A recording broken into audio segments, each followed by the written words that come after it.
Samsung's quarterly earnings are out, and their sales are falling flat. The S5 is not selling very well. Profits are down. Shipments are down. Big, too. Pretty big drops. What do you think, Popey? Why is Samsung's sales falling through the floor on their Samsung lines of phones? Could it be that people now that we've reached a saturation point of smartphones, and there's nothing revolutionary in smartphones that they're making? All they're doing is making them in different sizes. But look at the activation counts. The activation counts are still going up for every month. There's more Android activations than before. But people don't necessarily want gigantic, very expensive phones. They want a smartphone, and Samsung, do they have a range of low-end Android phones? They also have the same phone coming out every single year now, it seems like. Yeah, that's true. People got a little bored, maybe. And plus, TouchWiz has gotten a bad rap. And people still use their S4 and S3. They're still on contract, too. So... I think it's cheaper Android phones. I think that's what it is. I think part of the problem is the same problem that Windows PC manufacturers have had, is that what's cheaper on lock phone. Like if it's all kind of the same thing, then why don't I just buy the cheapest one? Especially if I'm not savvy enough to know the difference between them. Speaking of phones, did y'all hear about the signage in GitHub getting pulled down? Yeah, what happened there? It was something about the Broadcom drivers, wasn't it? No, it was Qualcomm, wasn't it? Qualcomm. Yeah, Qualcomm, that's what it was. There you go. And Qualcomm released a statement about that too, but I haven't read it yet. Yeah, they backed down and apologized. Well, it was like a huge pull down too, right? Like it was a massive DMCA takedown they did. So, yeah, I'm looking at it right now in Phoronix. Qualcomm has reversed this takedown notice and allowed the 100-plus Git repositories to reappear. Qualcomm came under pressure and likely looked at the reported files to realize they weren't all that confidential. In fact, they probably didn't have anything to do with them. Just all bits being like Android kernel source files and things from CyanogenMod. It was weird, too, because the files that they wanted to pull down were open-sourced ones, wasn't it? Yeah. Yeah, they all had the Linux Foundation comments up at the top. Yeah. That's the bogus thing about it. So, did you also hear that now SoundCloud is allowing EMC to do Content ID on SoundCloud files and issue essentially like the same YouTube notice system on SoundCloud now? Yeah, and if you protest it, you get told you're out of luck. And yeah. Even if you've got a pro account, tough. So you got GitHub that has to do DMCA takedowns for code. You got YouTube and SoundCloud that have to do takedowns for copyright. This is sucking. SoundCloud has like mostly other people's audio on it, so it's kind of hard to not have, Well, I mean, it consists pretty much like almost the entire thing. You could also see that if there's some D-bag who uploads like an entire CD to his SoundCloud account or something like that. I mean, you could see there's a point there. Yeah, but people also do remixing and stuff like that too. Yeah, and I guess we're kind of more familiar with it in the content sense, but this to me really seemed like here's a real world like GitHub code now is the same thing's happening where it's probably the same way it works with Content ID is there's some third party that Qualcomm contracts with to go out and find violations of their intellectual property online, right? And then they issue out.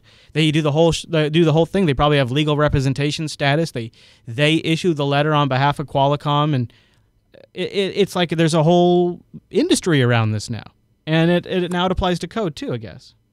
When open source fights itself. Yeah, it's probably an open source Python script doing the scanning. Damn it. Yeah. Dang it. And they're doing it from their Chromebooks. Okay. Now we're going to talk about the KDE thing in the show. I'm saying nothing. Can somebody? Okay, here's the thing. I struggle with how to even phrase and talk about these things. Here's why. Here, let me read this. Let me just pick out. Here's the opening paragraph to the announcement.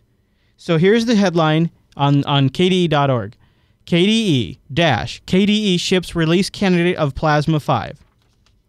The next paragraph says, KDE has today made available the candidate for the first release of Plasma 5, the next generation desktop.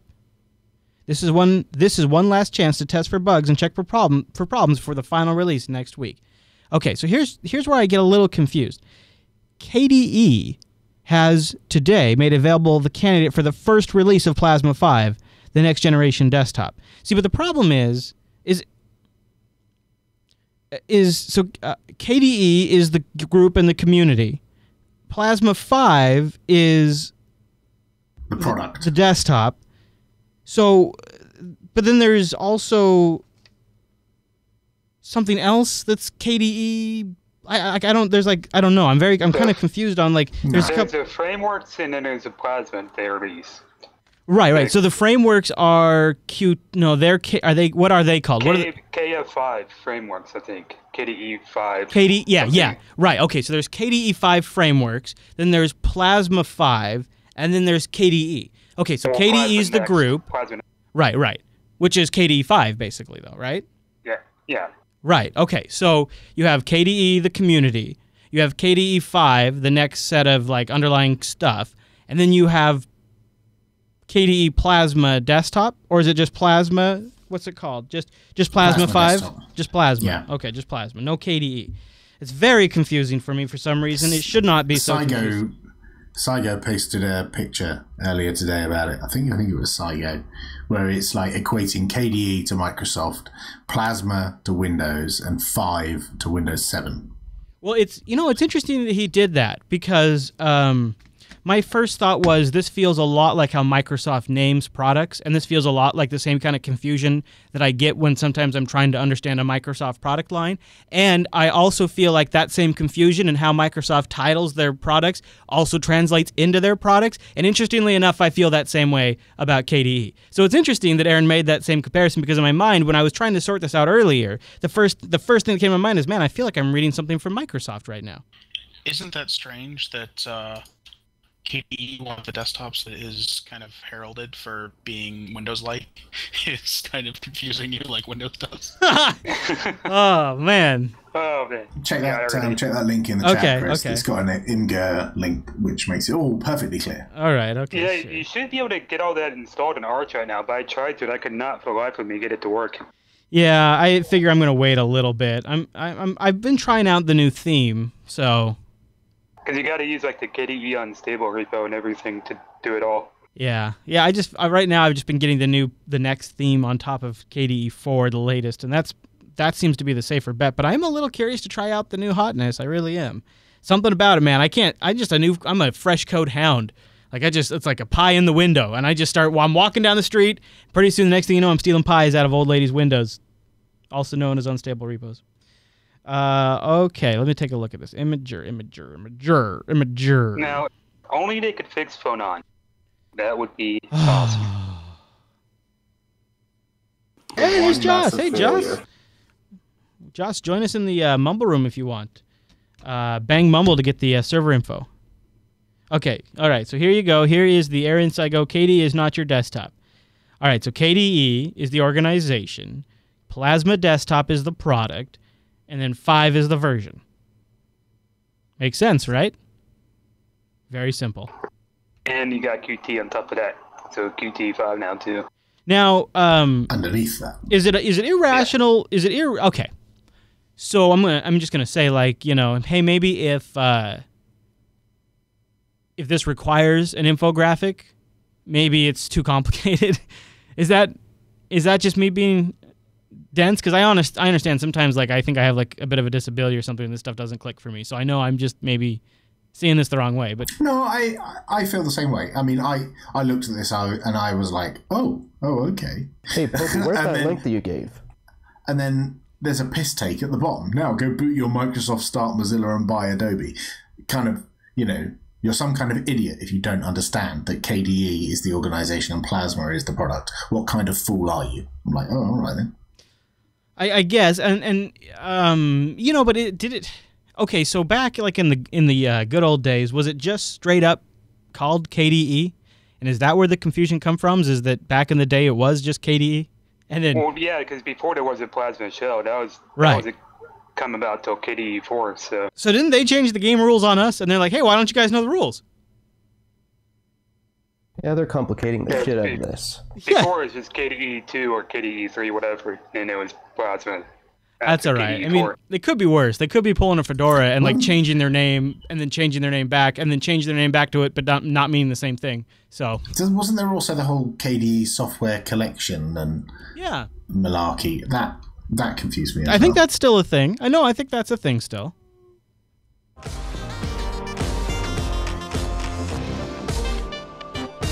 Welcome to Linux Unplugged, your weekly Linux talk show that says, forget legalizing cannabis. Pizza vending machines powered by Linux are the real crop of our future. My name is Chris, and Matt will be joining us a little bit. They're working out his audio right now, and it's not only a hot day here in Washington. Let me tell you what, it is a special day. A magical day, if you will, a magical brownie day. Sans magical brownies. They've legalized cannabis here. And you think that's what I would be excited about, but no. I have discovered something called pizza vending machines. Go Google it. It's a real thing. Now, they don't run Linux yet, so I think what we need to do is start a community effort. Maybe we could crowdsource a platform for vending machines. It's going to need a resizable UI, so we'll have to talk about maybe what we're going to use there. Something for different pizza vending machine form factors is what I'm saying, different architectures. Put all that in there. We'll get it out into the public. Then we'll send the proceeds to the different open source projects that needs funding. Huh? Chris just laid it out for you. You guys can take and run with it. I'm an idea guy. I'm putting that out there to the universe. Well, coming up on the show today, we got a few follow-up items and news and email-wise that I want to talk to you guys about, including some Epic funding, some Civ 5 solutions, a little KDE and Plasma 5 talk, and then we're going to do a community review of KaOS, K-A-O-S, a lean KDE distribution. We have a team now of folks that went through and kicked the tires on this thing. I've got it running in a VM. We'll talk about it there. We'll talk about it with them. See how it goes. And joining me, as always, is a fully stacked house, a great lineup of Mumble folks that are going to kick around the topics with us, including Jos, who we've joined us before on the Linux Action Show, although I believe he was working with SUSE at the time of Novell. Jos, refresh my memory. Last time we had you on the show, were you working with Unplugged yet? I'm pretty sure I wasn't yet, because I only joined Cloud April 1st of this year, and I think it's been a while since I've been on the show. Well, I'm really glad you could be here today because a couple of things we're going to talk about are in your wheelhouse, so I'll be deferring to your expertise as we get to that kind of stuff, and we'll get a little update from you and see what you've been up to in a bit too, okay? I'd be happy to help. All right, now go back to the World Cup. All right, so we'll get to our emails first. Ben S. wrote in. He says, hey, Chris and Matt. He said, hey, Ben, I love the show. I recently started a command line challenge of sorts. I wanted to see if I could live in the command line with no graphical desktop of any kind. I started about 2 days ago, and it's going really well. I use e-links for my web browsing, CMUS for my music listening, and Vim for writing. The hardest part was getting my wireless set up. What do you guys think? Is it possible to work in a command line with no desktop? I thought about this for a minute for myself. And Mumble Room, I'd be really curious to know about you guys. I wonder if could anybody in the Mumble Room live in the command line exclusively for 2 days? Anybody? Yes. Popey, come Without on. HTML? No. I've actually done it. Popey. I lived in the command line for 2 months while my Debian SID system had an broken X server. All right, heavens, all right. Holy smokes. All right, okay, we got to break this down. I want to start with Popey because I'm calling BS. Come on, Popey. Do you know what? I bought a vintage deck, VT100, specifically to do this, to have it sat on my desk and be my main machine, so I could have some of that retro smell coming from the valves inside of that terminal. Well, yeah. I love the idea of a dedicated machine for it. I mean, I could see that. Okay, all right. So heavens, when you were doing this for a while, did you listen to podcasts? Did you just randomly Google stuff? How did that work? What was that like? Well, I was using a command line audio player, and I was actually in my Gentoo compiling days at the time as well, so my second partition was on Gentoo, and that pretty much took up an entire 2 months of time while my Debian system was just kind of in maintenance. Wow. I don't know. I kind of fall down with Wimpy. It's what do you think, Wimpy? Haven't we worked towards perfecting the computer interface and the graphical desktop and building in all these great video cards to get past this hassle? I think so. I mean, I was brought up on Unix systems in the late 80s and early 90s, where this was your only option, and we were craving for something better. And now we've got something better. So on your desktop, use a desktop environment or a decent tiling window manager to manage all of your terminals to your connections to your remote systems. I do all of my development over SSH in the shell. That's perfectly fine, but why would you want to do that for your email and your web browsing and your podcasting and all the other stuff when there are better tools available now? Well, you say there are better tools, but Mutt is a fantastic email client. Like, I actually miss when I used to use Mutt before I started using Gmail. When I used Mutt, I miss those days because I was so fast with Mutt. I could really manage my email super fast, and I already use IRSSI for my IRC client. So you know, all I need is GNU Screen or Tmux, and I've got two windows there, one with my email, one with my IRC. All I need is like a shell in another. Who needs a GUI? I like the Pine. I kind of. What do you think, Reddit? Riley? You think it's possible, in other words, but not practical?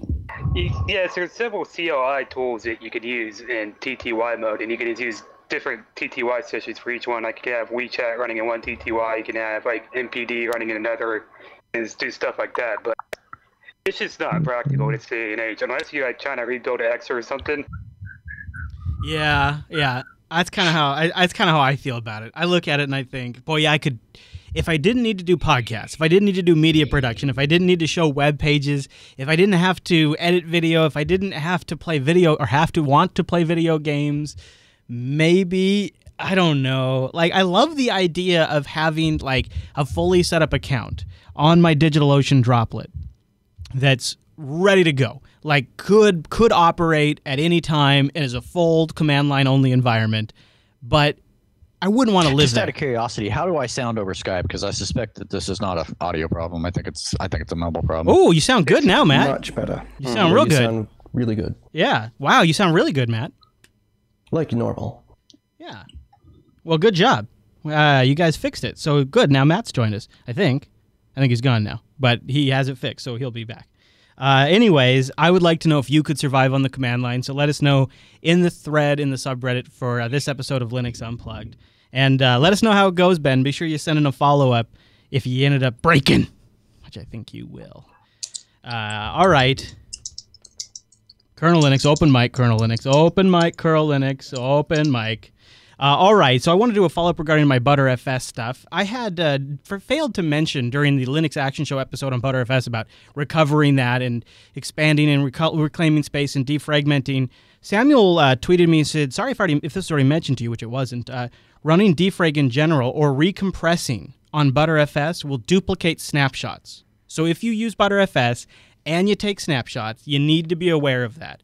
And I failed to mention that because I never really have gotten into ButterFS snapshots, so it didn't really apply to me. That is a huge caveat because that could be if you're trying to reclaim space and you have well, first of all, if you're trying to reclaim space, maybe you should clean up your snapshots. But second thing is, that's just a little gotcha that I wanted to make sure you guys knew about.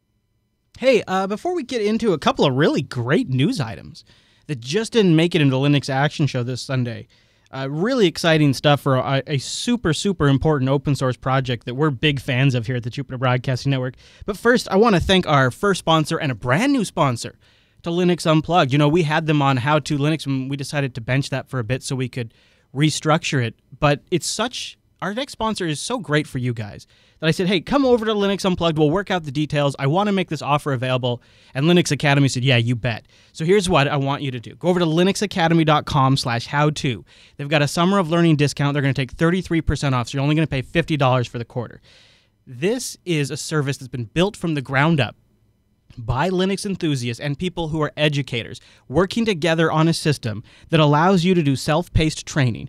Go test yourself as you move along. They have 7+ Linux distributions available for you to learn from. So you log in, you pick your course, you choose your Linux distribution, the courseware automatically adapts to the Linux distribution you choose. So not only is this awesome if you want to focus on a distro, but if you're also really familiar with one particular distro and want to just sort of brush up on how the other side lives, it can be extremely useful for that as well. And how cool is it that they'll adjust the course material for you? As you go along, they'll have step-by-step video courses. You can download those and listen to them offline. All of their material is available for you. All of the courseware is high quality. You can download and keep it for yourself.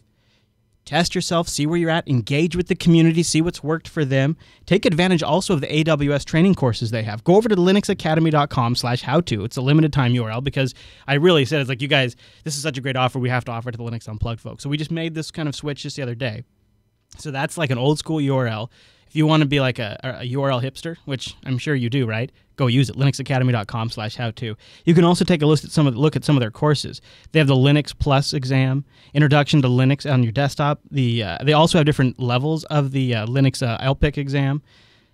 How to get a Linux job, Introduction to Android Development, Introduction to Python on Linux, OpenStack Essentials, Linux, for example, Novice to Pro, Introduction to VMware ESXi, configuring Bind 9, configuring Ubuntu NFS, setting up VNC, the LAMP stack, Nagios, learning rsync, resolving the Heartbleed bug, Samba 4 and Linux client and server. I just got an email about that today.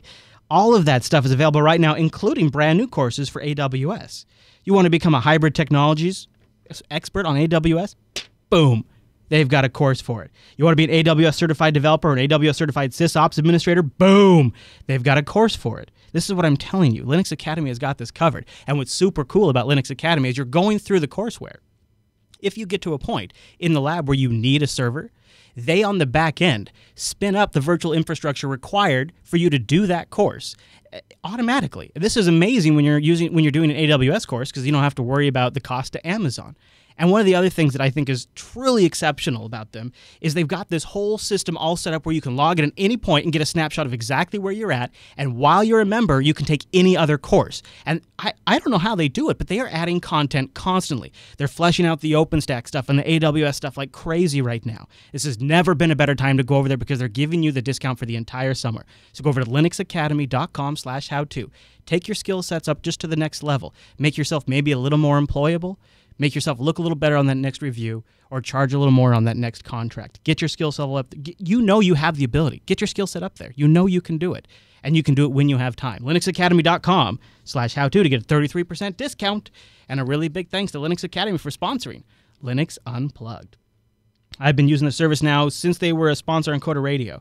And it's really great. They also have team courses available. So if you're in a group and you guys want to work together, they have a system available for that too. It's really a neat service. linuxacademy.com/howto. For a limited time, you can get the Summer of Learning discount.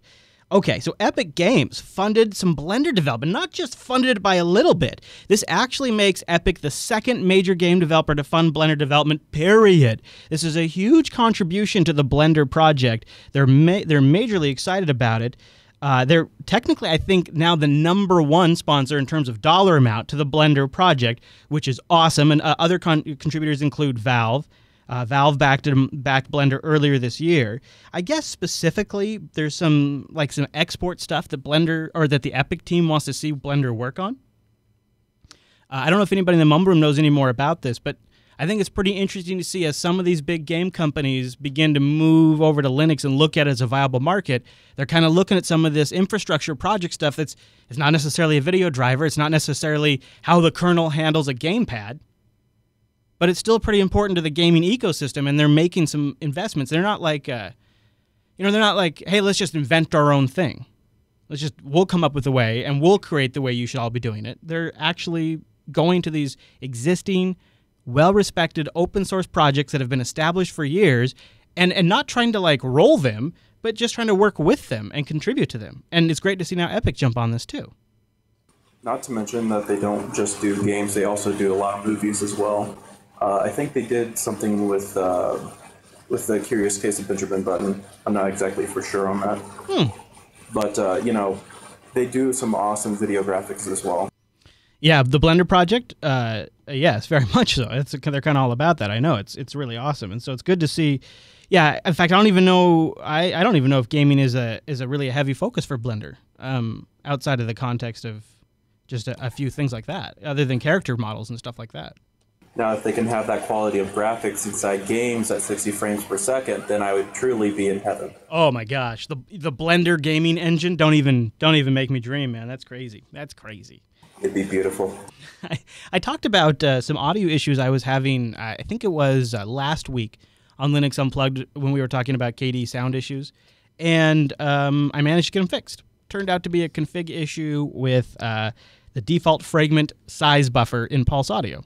Changed the default value, which was way high, down to a millisecond setting of 5, and now my Civ 5, which had choppy audio, plays flawlessly. So if you've had choppy audio in Civ 5 or XCOM Enemy Unknown, any of those games, I got a link in the show notes where you guys can go check that out and see how I fixed it.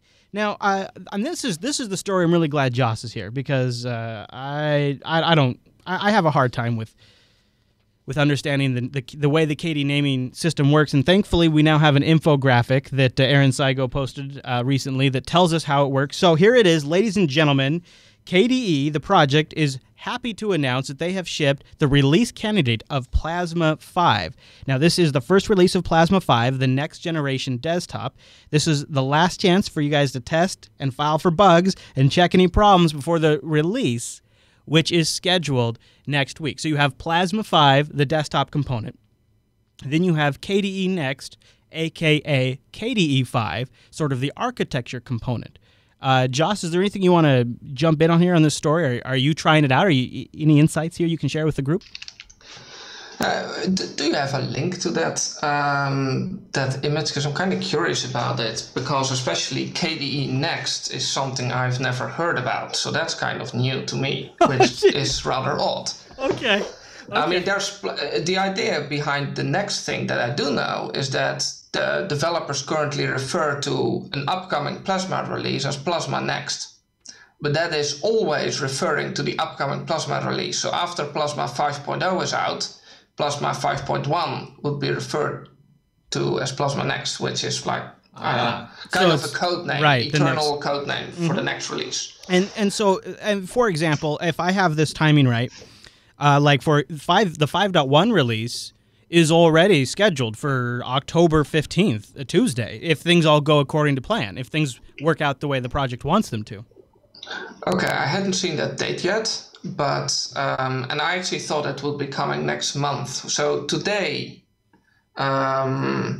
it's Tuesday, isn't it? So It's last night, actually. Last night we pushed out Framework 5, so KDE Framework 5. That's basically taken where we took our old KDE libraries, the KDE platform, the KDE libs, however you want to call it, and basically, divided it in two parts. One part we said, okay, this we're going to upstream to Qt. We brought it back into the toolkit, contributed it to the Qt project, which now has an open governance, so we can actually contribute and work at it. And the other part, we basically cut in little pieces with clear dependencies. We worked on it, making it proper cross-platform, etc., etc. Basically modularizing it, and that's frameworks. So we call it frameworks because there are multiple little pieces, each of them called a framework, that you can use in your applications, and they're explicitly targeting Qt developers. Okay. All Qt developers, so not just KDE developers. Right. Because this was the main complaint about the old KDE, right? You install, KDE as it used to be in the 3.5 and even in the 4 series, and then you get all this stuff. Yeah. Well, we've solved that. Framework 5 means you just get what your application needs. Applications are smaller, leaner, more efficient, and a lot of it even went in Qt, so the whole thing got smaller quite a bit as well. So this is really a major release, and this is what Plasma is going to build on. And the idea was actually, I think, that Plasma initially would release this month, but because it was meant to build on frameworks, and frameworks got delayed by a month, the Plasma guys also had to delay by a month. And I think it'll come out next month, but that's a wild guess. And maybe the October date is correct, but I thought we would go earlier than that, honestly. And when so the way this is going to work is really most people probably won't see this ship in a distribution they're going to use until maybe 5.1 is actually out, right? I'm kind of hoping for that, honestly, because as I wrote pretty clearly in I think the last time we released something from Plasma, it's pretty good. Even for, for a 5.0 release, it's pretty good. I mean, it's nothing compared to KD 4.0, right? I mean, absolutely nothing. That was the first version of Plasma we did. And we were literally pushing technological boundaries everywhere. We were pushing the graphics card. OpenGL support on Linux just sucked back then. And we basically couldn't really properly do the stuff we tried to do. We were pushing Qt. We were basically taking a new technology, the graphics view, on which Plasma was built, and we were taking it to places where it really wasn't meant to go. But now all that stuff is basically ready. What we're trying to do is pretty much these days what Qt is built for, right? And all the problems with Xorg and the OpenGL support has been mostly fixed. I mean, still everybody's looking forward to Wayland on the developer side. Sure, yeah, I bet. But, a lot of the rough edges are out. In a matter of speaking, yes. In a matter of speaking, perhaps. But for normal, for the Plasma guys, Wayland is really something they look forward.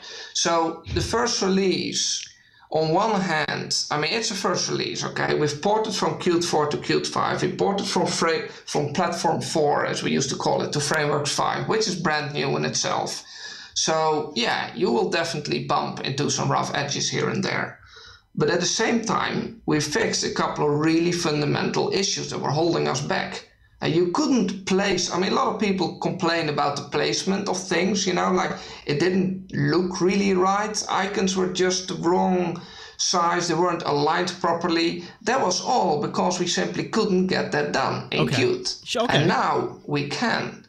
So you will notice on one hand rough edges, but you will also notice that we're finally building on something that can actually support what we're building. So it's the groundwork in the early days. So does that mean it sounds like what you're trying to say very politely is don't judge the looks in 5.0 and 5.1. No, certainly not. I mean, there's a lot of work still being done on, there's a lot that was done, but there's still a lot done in the area of polish and also the looks. I mean, there's work on a new theme, but honestly, the implementation of the theme in the first version, well, to call it hackish is still a compliment. I mean, it's really put together okay, this kind of looks like what we want, but the way it's done is very suboptimal. So certainly when it comes to looks, it shows a direction, right? Flatter, cleaner, less lines, less icons, less this and that. That's the direction. That's clear. Yeah. But it's not a final look, not by a long shot. It sounds like you're pretty excited about it, though. Like it's. I am. It's maybe a direction you've wanted to see things go in for a while. Well, it's a direction. I think that's a big keyword here. Okay. When we did KD 4.0, and I mean that's quite a while ago, 6 years ago. Yeah. But I remember that. I mean, I worked a lot on the promo, and in general, on the whole. Writing about it and everything. And the cool thing about it was there was a very clear direction. We were going somewhere and it was awesome, right? I mean, we didn't know that our technology and the whole Linux platform simply wouldn't be able to, carry us into this beautiful new world, so to say. Yeah. So we were all very excited because we were really breaking a lot of technology barriers. And I blogged about this a few times, some of the things we did back then. I mean, when Plasma was designed, it was designed to basically converge different user interfaces with one technology, right? So you would be able to build, and we did, by the way, build prototypes of this. You would be able to build a widget that would run on a mobile phone and on a tablet and on a desktop and on a television screen. And it would have the same underlying code, just a very thin layer of UI work would be different. Today, you still see projects, companies trying to build one user interface for all these devices. Surprise, it doesn't work. And you see other companies building completely different user interface for each device. While 7-8 years ago when we drafted this, we already did it right. Now, it didn't exactly work out that way, and that's a little frustrating maybe. But now we can actually do it because technology is there. So you bet, I am excited, and a lot of us are excited about this.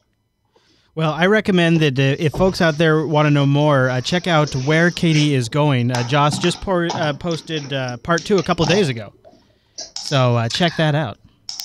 Yeah, let me share actually simply a link to my blog, because I put a bunch of links in there that probably are all. I'll put them on IRC. I have no idea how to share in. Yeah, no, toss it in IRC. That's perfect. I'll grab it. Let's see. Yeah. So this has links to an overview of Frameworks 5. It has a link to an article that I wrote for Linux.com why it is a big deal for free software, because I think this is another thing we didn't get to, but I think Frameworks 5 is actually really a big deal, because right now there are 500,000 Qt developers out there. And I mean, people developing software with Qt. And there are more people developing software with Qt than almost the total number of users of OpenSUSE and Fedora combined. Right. And that's a lot of people developing software with that. And Frameworks basically brings them all in contact with open source, free software, open contributor process, open governance. Basically, they can, if they want to, and they have the skills and knowledge, at least, if you're a developer, you do, to get involved with free software. And I think that's really a big thing. Well, it sounds like it sounds like Frameworks is stepping in a direction to give the development community a lot of confidence too. Like they're going to have maybe a little more, if they want, involvement. Yes, I mean, can you imagine if only 1% of those 500,000 developers decides to, I don't know, fix a couple of bugs in Framework or add a few features? I mean, that will, I mean, come on, that's 5,000 people. That's just crazy. If that would happen, that would just turn everything around, right? That would basically bring more than increase the number of people doing GUI stuff on Linux desktop. It will increase the number, well, from a few hundred in total to thousands. So I mean, that's order of magnitude. Jos, you've been around for a while. What do you think if you were to put, your forecaster's hat on?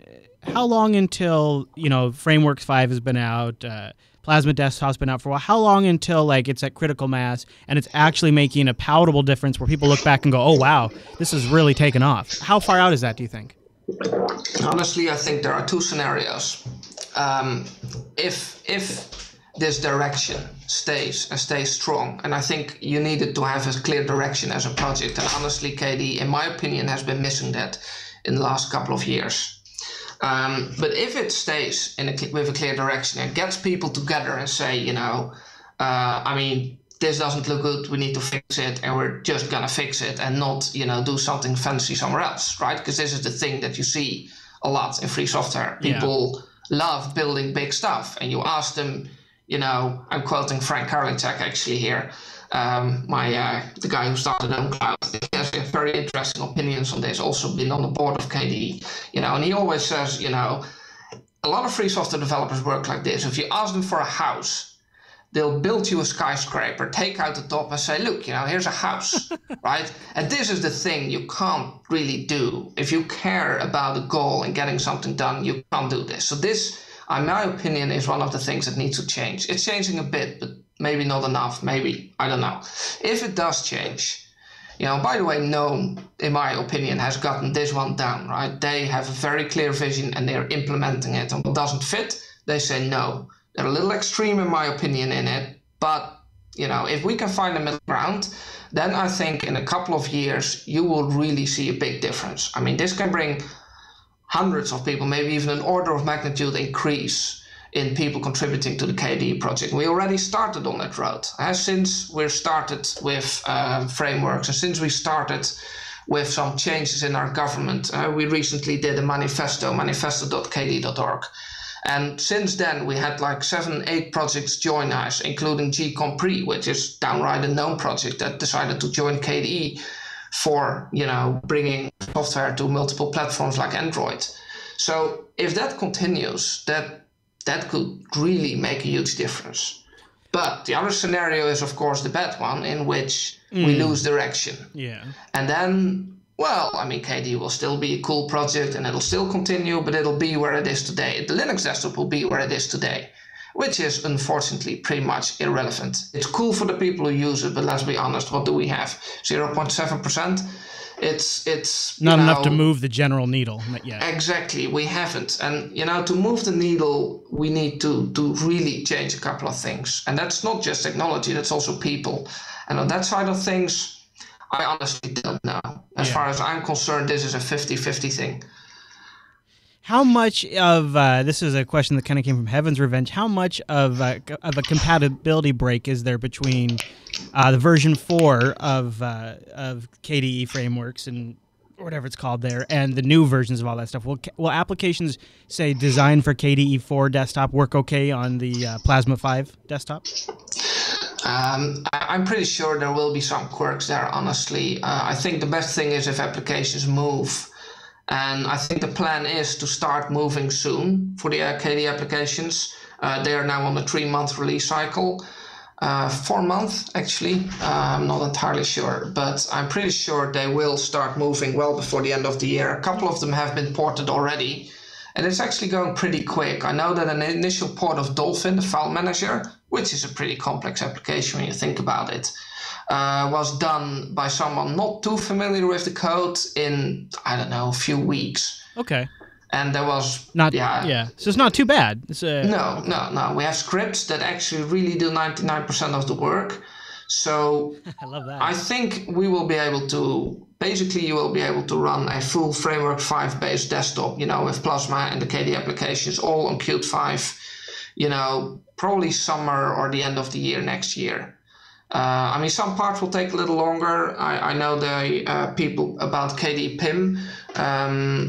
They don't expect to move that quick, but honestly, if I see how many people have been joining development there in the last couple of months, I actually think they might be a little too negative about their roadmap, but we will see. Things might improve. Well, Jos, it's great having you join us. You're welcome to join us anytime and stick around for the whole show and chime in on any topic we get to. We're actually going to do a review of KaOS, KaOS here in a little bit, which is a very heavily designed KDE distribution. They've really taken a heavy hand to customizing it and making it a very unique experience. So we're going to talk about that here in just a second. Before we move to that, I want to thank our next sponsor of the Linux Unplugged podcast, and that is DigitalOcean. Go over to DigitalOcean.com. Guess what? Brand new promo code. That's right. It's Unplugged July. And when you use the promo code Unplugged July, you're going to get a $10 credit over at DigitalOcean. So what is DigitalOcean? My friend, I am glad you asked because you need to know.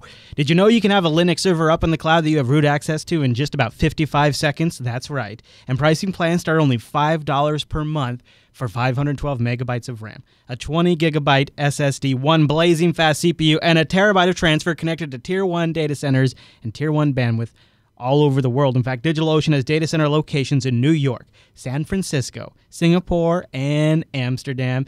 Their interface is simple. Their control panel is very intuitive, and power users can replicate the control panel on a much wider scale using their straightforward API. And I think I've mentioned it before, probably on the Unplugged show, but one of the things I love the most about DigitalOcean is this amazing dashboard. They have managed to somehow take the complexity of KVM and server provisioning and really global data center management, DNS management, backup management, application deployment, Docker image management, all of that, and wrapped it in an interface where you can spin up a brand new server in less than 55 seconds. They also have hourly pricing plans. If you use our promo code UNPLUGGedJuly, that $10 credit will get you quite a distance on their hourly pricing plans. And one of the things that really stands out about DigitalOcean is they made an early investment in SSDs.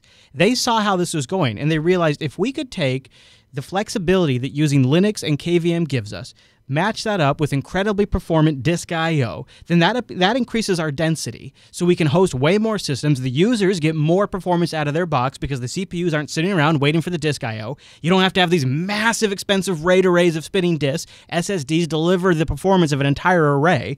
And if we could somehow wrap it all up in a very straightforward package that's so easy that even if you're not a server administrator, you have no problem. You can provision in 55 seconds. You get amazing hardware without even having to think about it.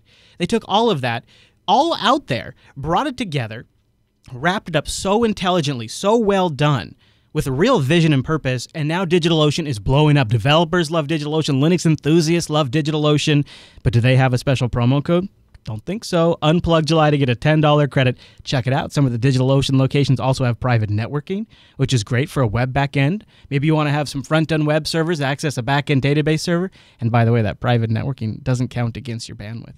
And it's all just a fixed cost. $5. Pricing plans go up from there, make a lot of sense, and you know exactly what you're going to get. Go over to DigitalOcean.com and use the promo code UnpluggedJuly when you check out to get that $10 credit and see what I've been talking about. DigitalOcean truly rocks. You guys will be really impressed what they can do. DigitalOcean.com. And a really big thanks to DigitalOcean for sponsoring the Linux Unplugged podcast. That's right. Unplugged July. Crack it open. Okay, so let's talk about KaOS. KaOS. I know we had a group of you in here that did the review. I'm really looking forward to see what you guys said about it. Rotten Corpse, do you want to kick it off and kind of introduce it, or do you want me to introduce what the distro is? I could do that too if you want. Well, I can go ahead and give a quick introduction. KaOS is an Arch-based distro that is based solely around KDE. I might be mistaken, but I'm pretty sure they have a very strict requirement about the packages, as in if it's not KDE compatible, it's not allowed in their repo. It's not installed by default. I think it's allowed in their repo because I know they have Chrome and a few other things in their repo. But yeah. Oh, Chrome's self-contained, so I think it's more or less that they don't have. They don't completely restrict your ability to use it, but they don't promote the use of it. So they mentioned on their site in the repo they have Firefox 30, Chrome 37, Thunderbird 24, and Adore 3.5. But that's about it. Yeah, and it's Arch based, but it's not like a derivative Arch. It's kind of like its own thing. Yeah. Yeah, and they call themselves a tightly integrated rolling transparent distribution for the modern desktop built from scratch with a specific focus. KDE and Qt. They also even come out right and say their target audience is desktop and operating system enthusiasts. You know, those desktopaholics we were talking about last week. They don't consider this to be a new user distribution necessarily. They want it to be more of an enthusiast distribution. And the latest version in June, that just came out at the beginning of June, includes the non-free NVIDIA driver, KDE 4.13.2, Linux kernel 3.14.6, and I think there's also an update to 3.15 already. glib, of course, systemd, of course, Xorg server 1.15.1, KWebKit 2.33, Qt 5.3.0, you know, the good stuff, all your regular stuff. It's a modern, up-to-date, just as of June distribution. Rotten, where do you want to start? Well, I kind of want to know what. You want to start with Popey? All right, that's kind of what I was thinking too, because I know Popey kind of laid down a few hints last week. But before we get to that, Wimpy, you want to touch on the philosophy? I'll give you a chance. Go ahead. I've run it as well. Happy to chip in later. I was just going to say I really like that it's super focused. They've got a very clear vision on this. One desktop, one architecture, and they're being laser focused in that regard. And I also like very much that it's an Arch derivative. So in terms of the philosophy and what I read about it, I was suitably impressed. Now, is it an Arch derivative, or is it just using Pac-Man? Well, no, it's their own version of Arch. So whilst it shares a lot of the core architecture of Arch and Linux, it is not in any way related to Arch Linux. They've taken the tools and the packaging tools from Arch and they've made their own distribution around it. Right. Okay, so Popey, let's start with you. What was your impression of this distribution? Where would you like to start on your journey with KaOS? So I first of all tried it in a VM, and then I stuck it on a USB stick and installed it on real hardware. I used an Intel-based Toshiba laptop that's about 5 years old. It's a Core 2 Duo with 3 gig of RAM, and it also has a touch screen, but I didn't really test that part of it. I did the install, and you know, when you say it's aimed at desktop enthusiasts, I'm taking that to mean geeks. Like, I definitely would not give this to my mum, and I probably wouldn't give it to any new-ish user. It really is quite technical. So some of the things I noticed, like for the install, for example, you mentioned the NVIDIA non-free driver. Like when you first boot up, you get the first option is like to boot into the installer, and the second option just says NVIDIA non-free, with no explanation of what is that? Yeah, what that's all about. At one point when I was booting, I got dropped to a boot : blank screen prompt, as if it couldn't find the Linux kernel, which I thought was a bit offensive. I then got smacked in the face with a box after the install was done. I mean, I did do the install, and it worked, but it's really butt ugly, their installer, and I didn't enjoy that process at all. All the bits and pieces on the screen didn't line up right, and it felt overcomplicated and too busy and typical KDE. There was a box that popped up after I installed that said, "Welcome to KaOS," and then it said, "In need of the password file or package list," and then there was like 6 buttons on the screen. Right. Yes. I was like, why smack me in the face with that? It just seemed. And the package list, interestingly enough, is just a PDF. I'm sorry, it's just a text file. It's a text file of just the installed packages. And I'm sure to some technical users that might be useful, but that's not something I want when I've just installed. I don't know. And then I get on to the usual KDE annoyances that, I don't know if these are KDE specific or Plasma specific, but this is what KaOS did. Most of the icons had no tooltip, so I had no idea what they were. And bear in mind, I haven't used KDE for like 5 years, and none of the icons were obvious what they were. I couldn't see an icon that looked like a web browser. I had to find something called Quapzilla, which I had never heard of. Loads of weird dialogues. Applications that when I opened them, they did nothing, or they popped up multiple dialogues over the top of everything else. And I just found it quite frustrating. Once I got past that, and if I accept that as okay, I could then install some applications, and that was okay. But I found it slightly frustrating. But once it was up, suspend and restore works, update works, I can install applications, and it seemed okay. So, what was your impression of the look? So they've spent a lot of time working on this theme. It's one of the most unique looks of KDE. Like, they have this special menu that is very heavily designed. Did it work for you? Did it not? No, I think it's disgusting. I absolutely don't like it at all. But then I don't really like KDE, so there you go. Well, it's gonna have a hard time pleasing me. Heaven's Revenge. Did you have a chance to kick the tires? What did you think? Well, yes, I had enough chance to kick the tires, and then I broke it yesterday, and I'm still actually trying to fix it. Well, how did it break? What happened? Give me the story. Walk me through it. Something is wrong with Pac-Man, even though I am an Arch kind of guy. I love Arch, but it's going down the same road as Chakra, as in it has forked, and it is its own project, so it is not just a customization of Arch, it is a fork.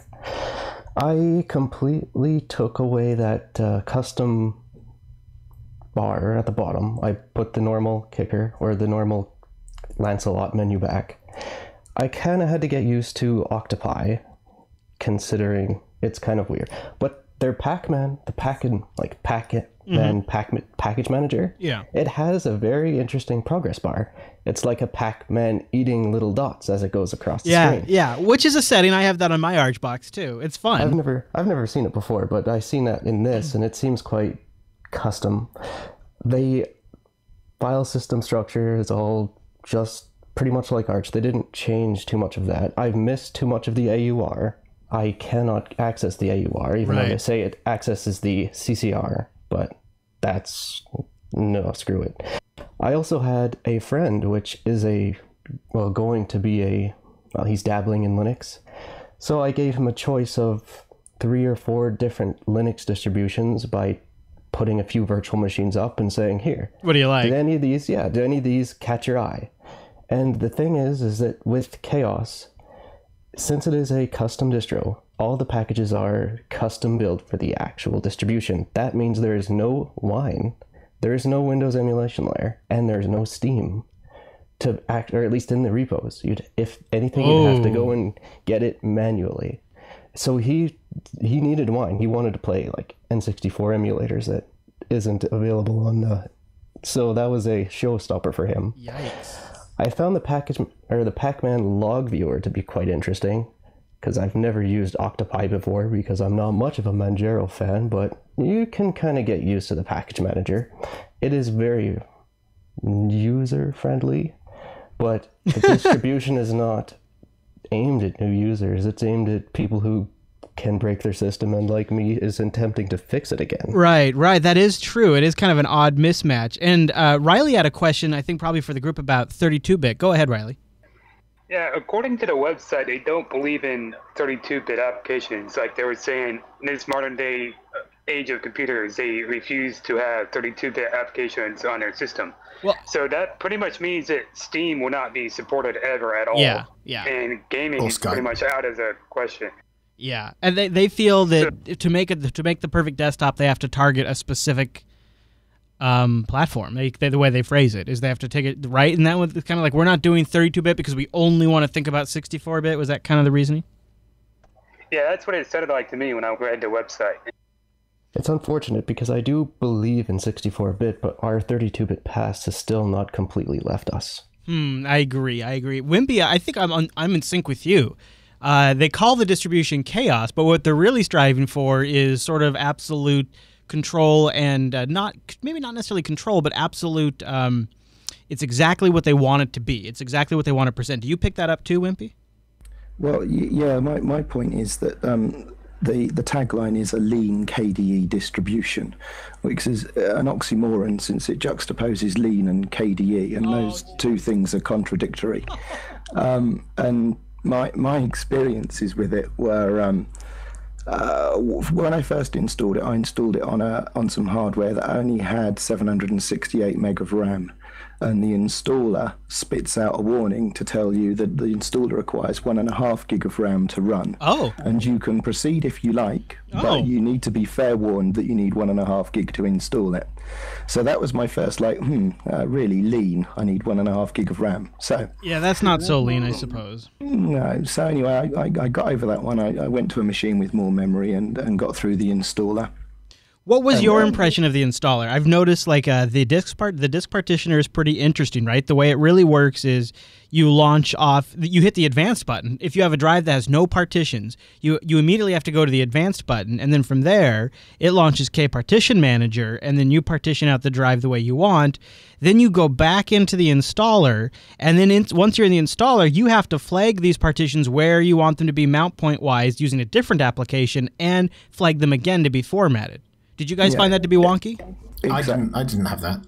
Yeah, I did, because I was installing on I DD'd zeros to the disk before I started, and that's exactly what I had. Yeah. I was a little bit, to me it wasn't obvious what I needed to do. There was no disk that I could select, and I clicked the advanced button, and then I was presented with KDE Partition Manager, and there's this whole disjointed partition thing. I may as well just been using fdisk at that point. You really could just use fdisk and then go back in here. So yeah, if you have a blank drive with no partition table, you get hit with this where you have to go into a separate partitioning program.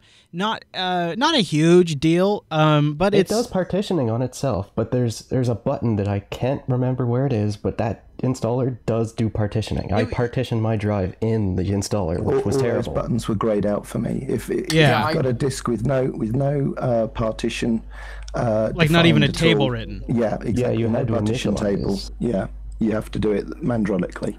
The other thing I noticed about the installer was as Popey said, it's very cluttered, but also the time zone selector is a massive gimmick. Yeah. And my notes say here, is this why it requires 1.5 gig of RAM? For those of you that haven't installed it, you get like a Google Earth view of the world. I think it's Marble embedded, right? It's the KDE Marble, yeah. Rubbish. Yeah, it's massively over-engineered for choosing a time zone. Yeah, they should have spent more time on the disk partitioner. It's kind of hard to manage too, and depending on your machine, it can be pretty clunky. Now, I think they get the benefit of it just being able to embed that because it's part of the whole KDE desktop, and then they just take the coordinates that you click. Once you get through the disk partitioner, you select that stuff there. You set your swap up. After that, it's the installer's pretty much done, right? I mean, then it just writes it to disk, and you're off to the races. Yeah, but the installer in itself is a bit strange because it doesn't install in a traditional sense. It copies the contents of the ISO image to the hard disk, and then installs a bootloader. Right, yeah. So essentially exactly what you get in the live environment is what you get on the installed machine, which feels a little cluttered perhaps? Well, not so much cluttered, but it doesn't feel right.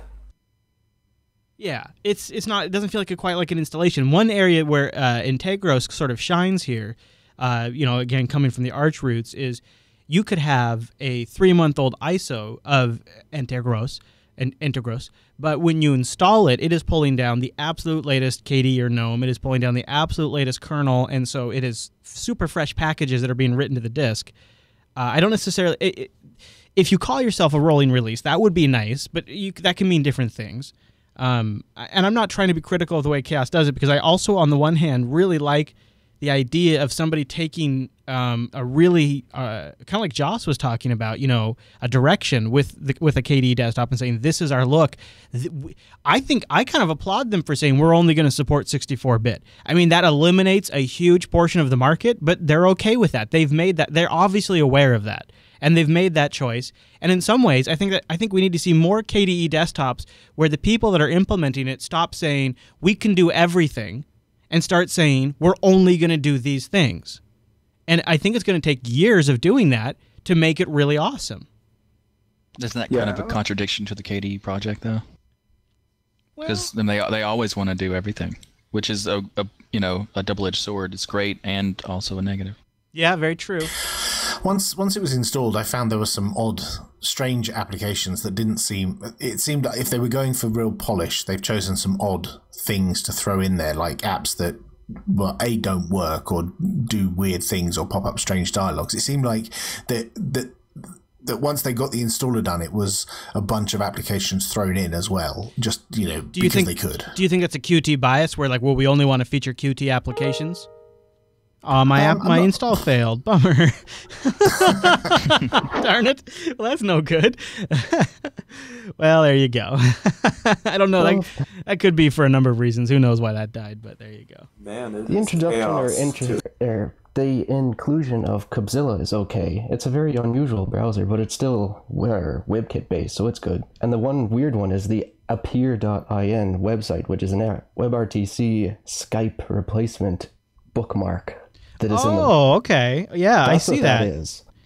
Okay, I see how they did. I see what they did there, and then this. There we go. Yeah, this launch is Quapzilla, Popey's favorite browser of choice. Oops.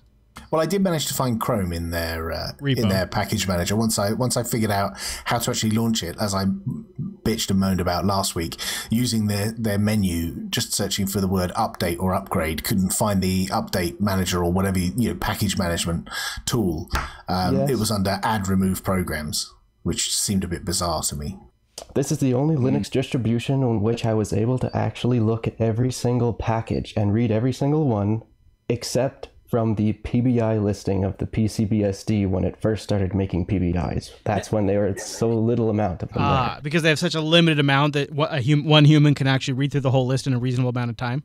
I read all of the packages in the repos. Okay. That's an interesting benchmark. I like that. I've never thought about that as a metric.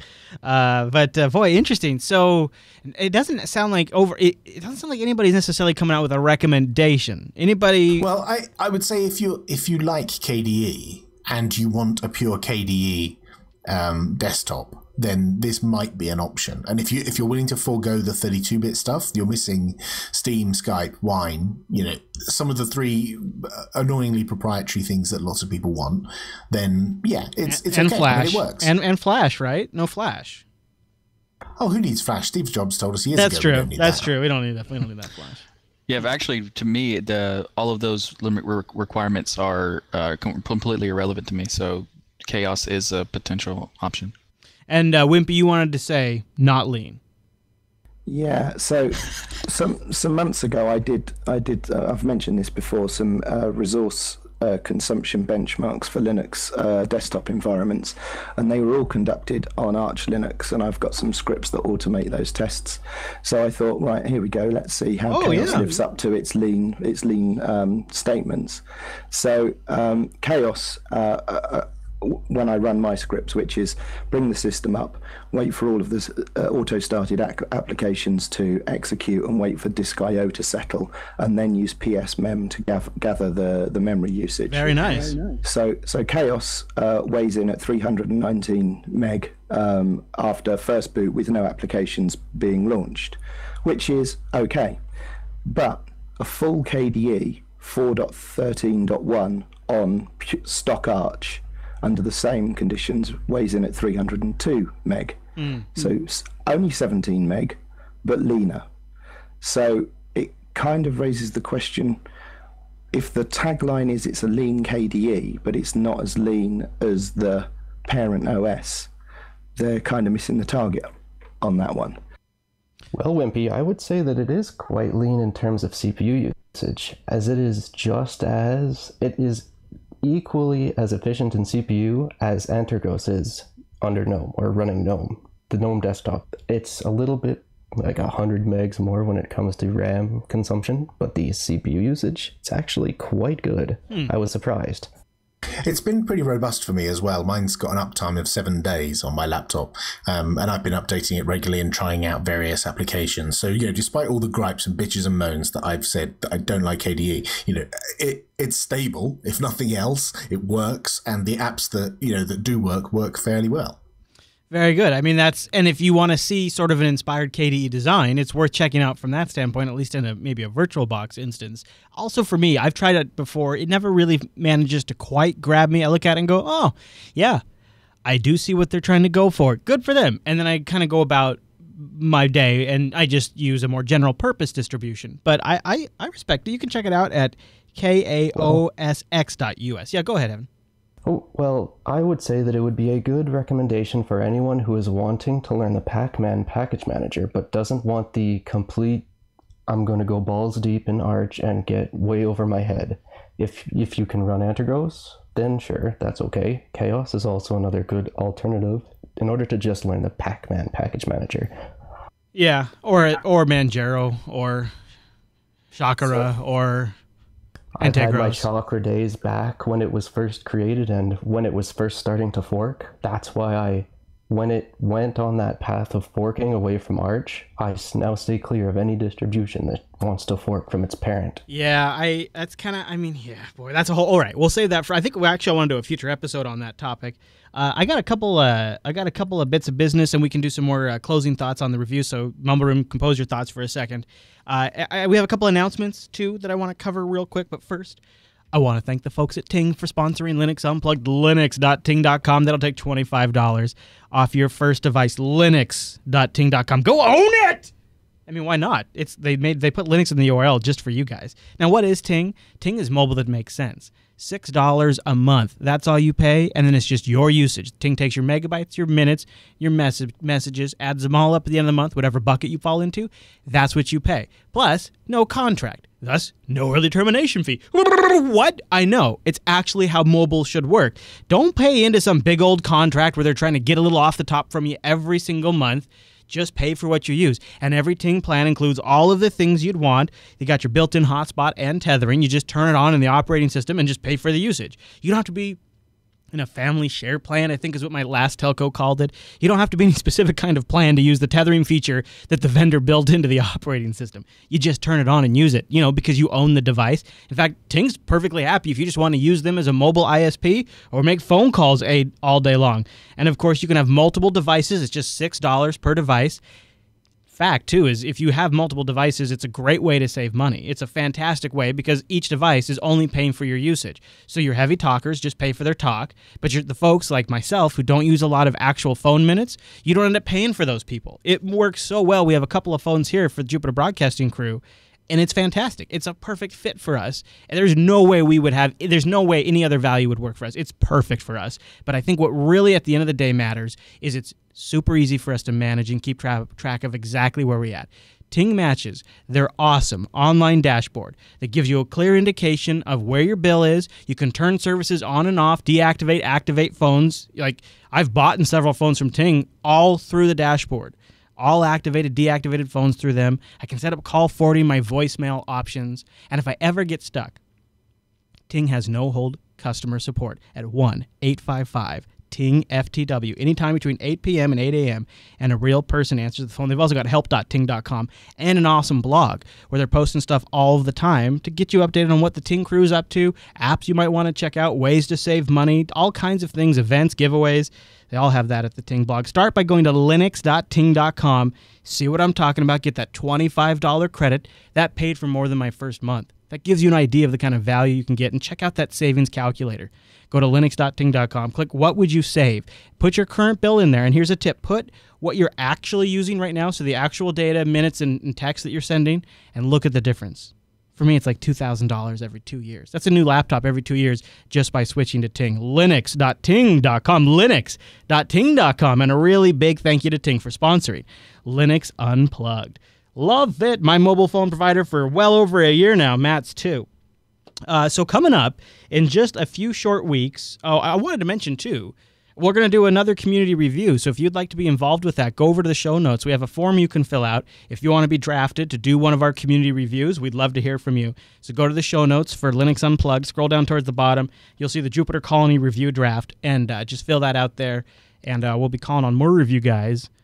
Mumble Room, if you guys have more thoughts on KaOS, save it for the post show. We'll get to that in just a little bit. I wanted to just mention before we run, too, that I'm planning to go to OSCON in 2 weeks. I'll probably be there July 22nd to the 23rd if all scheduling goes as planned. OSCON 2014 runs from July 20th to the 24th, 2014 in Portland, Oregon.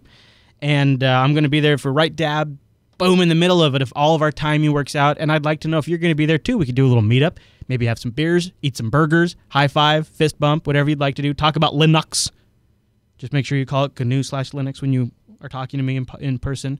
I don't care about on the internet, but if you're talking to me in person, you better have GNU/ in that name. OSCON coming up in 2 weeks. I'll be there July 22nd and 23rd if all goes as planned. I think the 23rd. It's all kind of up in the air, but I might finalize some of my plans depending on what I hear from you guys. So leave us a comment in the feedback thread if you're going to be there. And then last but not least, little piece of business from the community. I'd love to get your own Runs Linux again. I've made a call out for these from time to time. I haven't made one in a while. I'd really like to get your Runs Linux. Now, I'd like to have a picture, and even better, a video if possible. I know that's asking a lot, but we feature right at the beginning of the Linux Action Show every single week, so I'd like to give it a splash. Make it nice. Make it entertaining for the folks. And I'd love to get communities Runs Linux. Could be your desktop. Could be something a little more inventive than that. Whatever it is, here's how you do it. Take a picture, record a video if possible, and write up a brief description, and then send it into the show. You can go to jupiterbroadcasting.com/contact, or if it's awesome, just submit it right to the Linux Action Show subreddit, and the community will vote it up so we can see that. If you do a video, which I would really, really, really love, if you do a video of your Runs Linux, upload it to YouTube and just give us the link. No, you don't have to send us a big video file. And that makes it a lot easier to submit it to the subreddit as well, because then it previews the thumbnail and all that kind of stuff. So I'd love to get your Runs Linux. We're going to do Runs Linux from the people if I can get enough of these. So I'd like to get your guys' contributions and see what you're doing with your Linux. It's not a faux show award show quite, but it's still kind of fun. And last but not least, go check out Tech Talk Today over at jupiterbroadcasting.com, our brand new technology talk show Monday through Thursday. How crazy is that? And you can also show up live for that as well and hang out with us. We love that. Man, that's a lot of stuff. So we'd love to hear from you. Let us know what you think about those things. And join us next week. We do Linux Unplugged every single freaking Tuesday over at jupiterbroadcasting.com, 2 p.m. Pacific over at jblive.tv, jblive.info. And, of course, you can email us. Just go over to jupiterbroadcasting.com, click that contact link, or join us in the feedback thread or on the subreddit. We'd like to get it there, too. And don't forget about the review draft. And OSCON. A lot of stuff I've asked from you guys. It's a busy week for you. I hope you're prepared for all that homework. I think you can do it. I trust you. I think you can do it. We're coming up to episode 50 soon. So stay tuned. There might be a few surprises in the works. Maybe even starting this week. You never know. All right, everyone. Well, thanks so much for tuning this week's episode of Linux Unplugged.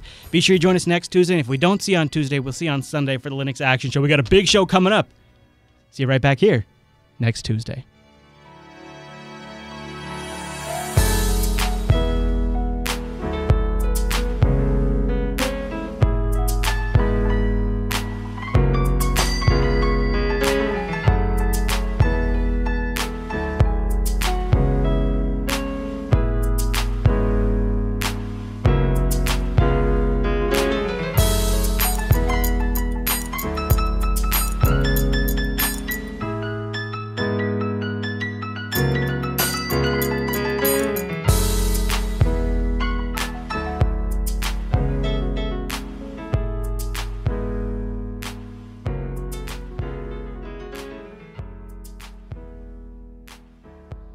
Mumble Room, thanks you guys. Great review. Any closing thoughts on KaOS now that we're in the post show? It sounds like KaOS was chaos to install. Yeah. Yeah, I was about to say, when he said it was oxymoron, I was like, it's actually kind of apt, a great way to say that it's a little chaotic. So yeah, well, they're working on something, but it's just like with a small team and stuff. It's gonna take a long time to get there. No, I heard KaOS is like the KDE project, always in flux and in chaos. Wow. I think it's wasted effort. I'm not gonna do it, dude. I'm not gonna do it. You can't get me. I'm not your. I think it's wasted effort. God dang it! Yeah.